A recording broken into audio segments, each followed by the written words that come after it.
భూ వివాదంలో తనకు అన్యాయం జరిగిందంటూ ఓ మహిళా బాధితురాలు జిల్లా కలెక్టర్ను ఆశ్రయించారు.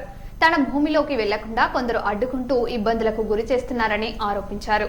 సమస్యను పరిష్కరిస్తానంటూ ఓ వ్యక్తి తనను నమ్మించి పలుమార్లు డబ్బులు తీసుకున్నాడని, అయినా సమస్య పరిష్కారం కాలేదని వాపోయారు. భూమి పత్రాలను పరిశీలించి విచారణ జరిపి న్యాయం చేయాలని కలెక్టర్ను కోరారు.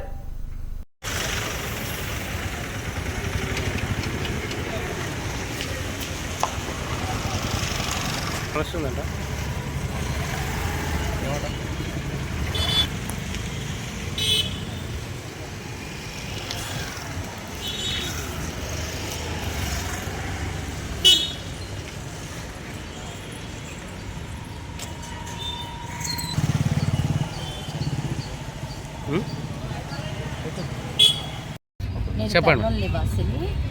నాకు ఒక వ్యక్తి మోసం చేసి నా పని చేస్తానని చెప్పి నాకు చాలా డబ్బు తీసుకొని వాట్సాప్ల ద్వారా, తర్వాత ఫోన్ కాల్స్ ద్వారా నన్ను బెదిరించి, ఆ తర్వాత డబ్బు ఇవ్వకపోతే నానా మాటలని నన్ను మానసికంగా చాలా గురి చేసినారు. అతని పేరు మురళీధర్ రెడ్డి. అతను అడ్వకేట్ అని పరిచయం అయినాడు. ఆ పరిచయం కూడా నాకు ఒక వాట్సాప్ ద్వారా ఒక మెయిల్ వచ్చింది. ఆ మెయిల్ ద్వారా అతను నా నెంబర్ కనుక్కొని నా నెంబరు ఎంఆర్ఓ ఆఫీస్ నుంచి దొరికింది అని చెప్పి మాకున్న సమస్యలని, అంటే ల్యాండ్ సమస్యలని తీరుస్తానని చెప్పి నా దగ్గర ఫస్ట్ ఒక మనీ తీసుకున్నాడు. ఆ తర్వాత మళ్ళీ అడిగాడు. మళ్ళీ చాలా మాటలు చెప్తాడు. అతని మాటలు ఎలా ఉంటాయి అంటే, ఫస్ట్ ఒక 10,000 ఇచ్చాను, ఆ తర్వాత మళ్ళీ ఇచ్చాము. ఆ తర్వాత అతను జెరాక్స్లకు అది ఇది కావాలని చెప్పి ఒక చిన్న అమౌంట్ ఎలాంటి న్యాయం చేస్తామని చెప్పాడు అతను మీకు? మాకు ఆఫీసర్లతో, పోలీసుల ద్వారా కానీ మాకు మా విలేజ్లో ఉన్న నా సమస్యను తీరుస్తానని చెప్పి చెప్పాడనమాట. అతని మాటలు చాలా తీయగా ఉంటాయి. అతను చాలా ఫస్ట్ ఎలా మాట్లాడతాడంటే, ఇంకా ఇతనే మనకి మన ప్రాబ్లం తీర్చగలడు అనే విధంగా అతను మాట్లాడతాడనమాట. ఆ తర్వాత పర్సంటేజ్ కూడా చేయలేదు. ఇప్పుడు మీరు ఇక్కడ ఎందుకు ఇచ్చారు మేడం కలెక్టర్ ఆఫీస్కి?